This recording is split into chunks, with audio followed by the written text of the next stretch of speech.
Hello friends, welcome back to झटपट English, जिथे इंग्रजी शिकतो आपण मराठी भाषेमधून.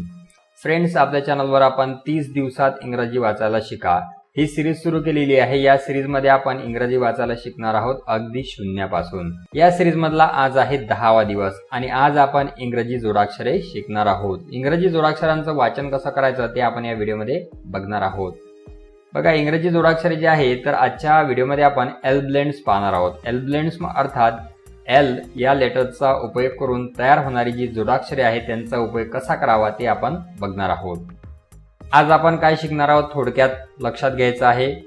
ब्लेंड म्हणजे काय, एल ब्लेंड्स वाचायला शिका. यामध्ये BL, CL, FL, GL, PL, SL यांना कसं वाचायचं ते आपण शिकणार आहोत आणि त्यानंतर शेवटी आपण सेंटेन्स प्रॅक्टिस करणार आहोत. सुरुवातीला बघा, ब्लेंड्स म्हणजे काय. जेव्हा दोन व्यंजने शेजारी येतात तेव्हा आपण त्या दोघांचा आवाज मिळून वाचतो. या दोन्ही अक्षरांचे आवाज स्पष्ट ऐकू येतात, त्यालाच आपण ब्लेंड्स म्हणतो. उदाहरण बघा, B आणि L अर्थात ब आणि ल एकत्र आला की त्याचा साऊंड होतो ब्ल आणि क आणि ल एकत्र आला की त्याचा साऊंड होतो क्ल. यानंतर आपण ब्ल आणि क्लचा सराव बघणार आहोत, अर्थात BL आणि CL यांचा सराव. BL ला आपण ब्ल म्हणतो. बघा, ब्लॅक, ब्ल्यू, ब्लॉक. यानंतर क्ल हे जोडाक्षर असणारे शब्द बघा, क्लॅप, क्लॉक, क्लीन.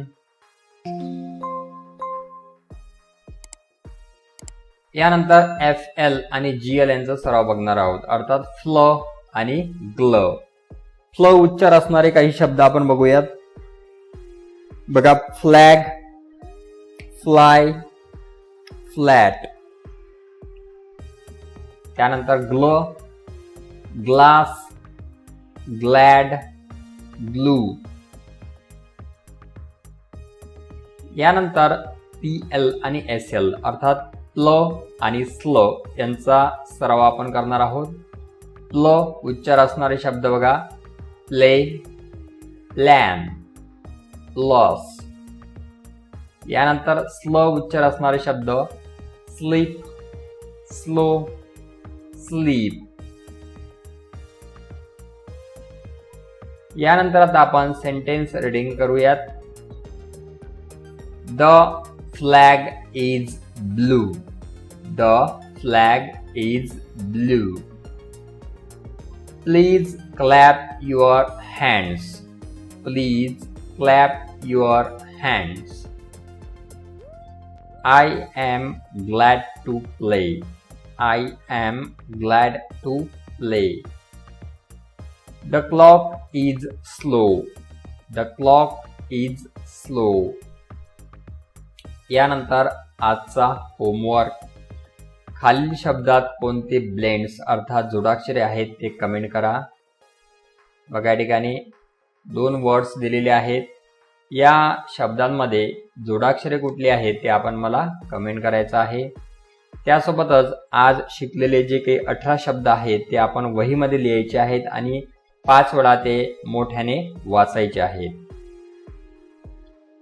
तर बघा, या सिरीज मधले 10 दिवस या ठिकाणी आपण पूर्ण केलेले आहेत. आता उद्या आहे 11वा दिवस आणि उद्याच्या व्हिडिओमध्ये आपण R जोडाक्षरे वाचायला शिकणार आहोत. यामध्ये BR, CR, DR, FR, GR, PR आणि TR तसेच यांचा उपयोग करून तयार होणारे शब्द जे आहेत त्यांचं वाचन कसं करायचं ते आपण यानंतरच्या व्हिडिओमध्ये बघणार आहोत. तर आजचा व्हिडिओ आपल्याला कसा वाटला नक्की कमेंट करा. व्हिडिओ आवडले असल्यास लाईक, शेअर आणि सबस्क्राईब करायला विसरू नका आणि सोबतच ही सिरीज आपल्याला कशी वाटत आहे ते सुद्धा मला कमेंट करा.